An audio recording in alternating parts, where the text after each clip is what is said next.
Dans un coin reculé d'Afrique de l'Ouest, entre des collines boisées et des plaines dorées par le soleil, se trouvait un petit village appelé Tambaga. C'était un endroit paisible où les traditions se transmettaient de génération en génération. Au centre du village, il y avait une vieille maison en terre battue. Bien qu'elle paraisse ordinaire, tout le monde savait qu'elle était spéciale. Elle appartenait à Ngoma, un puissant sorcier que même le temps semblait craindre. Ngoma vivait seule dans cette maison depuis des décennies.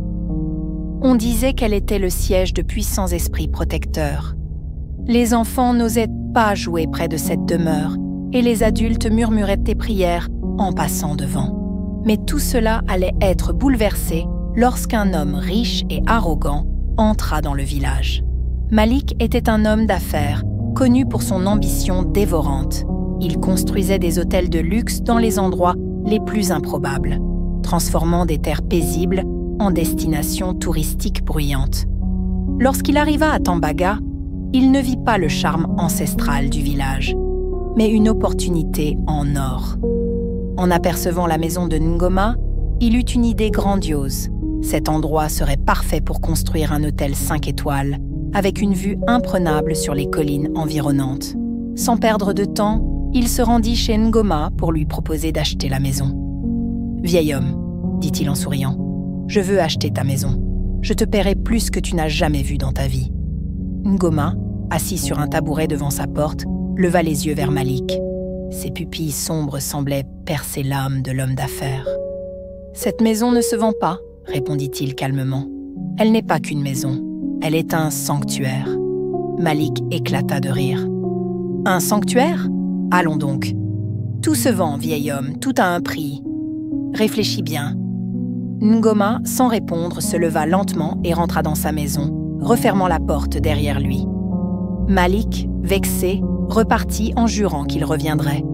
Quelques jours plus tard, Malik revint avec une équipe d'ouvriers et des bulldozers. Il avait décidé que, si Ngoma refusait de vendre, il détruirait la maison de force. Dès le lever du soleil, les machines commencèrent leur travail, rugissant et soulevant des nuages de poussière. Mais à peine les bulldozers avaient-ils touché les murs que des événements étranges commencèrent à se produire. Le ciel, jusque-là dégagé, s'assombrit brusquement. Un vent glacial souffla à travers le village, transportant des murmures inquiétants.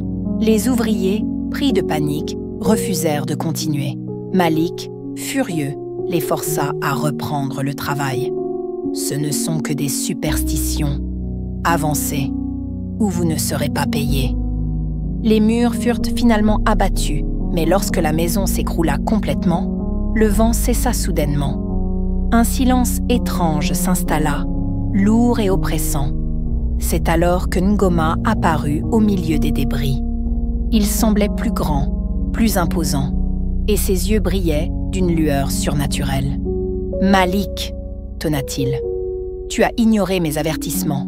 Tu as osé détruire ce qui est sacré.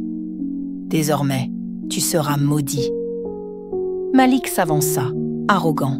« Tu ne peux rien contre moi, vieil homme. Tes soi-disant pouvoirs ne sont que des contes pour effrayer les faibles. » Ngoma leva son bâton, traçant des symboles dans l'air.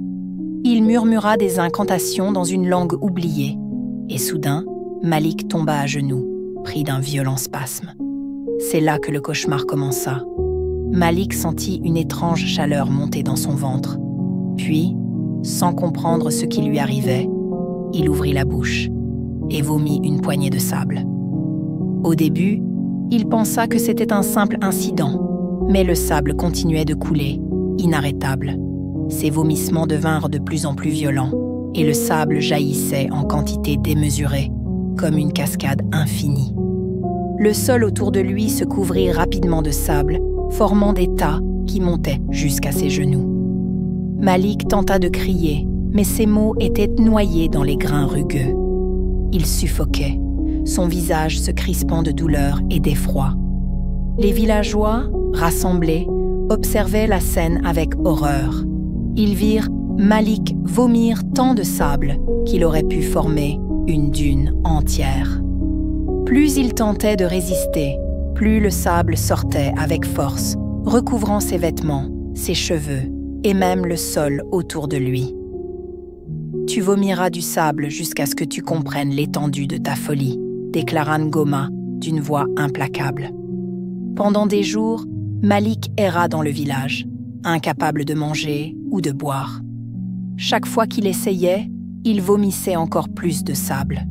Son corps s'affaiblissait, mais la quantité de sable ne diminuait jamais. Il laissait derrière lui des traînées de grains, comme si son propre être se transformait en désert.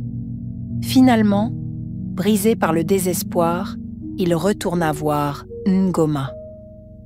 À genoux devant le sorcier, il pleura, le visage couvert de sable et de sueur. « Ngoma, pardonne-moi, je t'en supplie.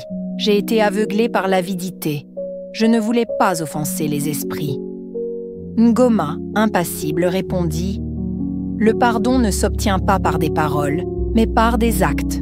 Reviens quand tu auras réparé ce que tu as détruit. » Malik, humble et désespéré, utilisa ses dernières ressources pour reconstruire la maison de Ngoma.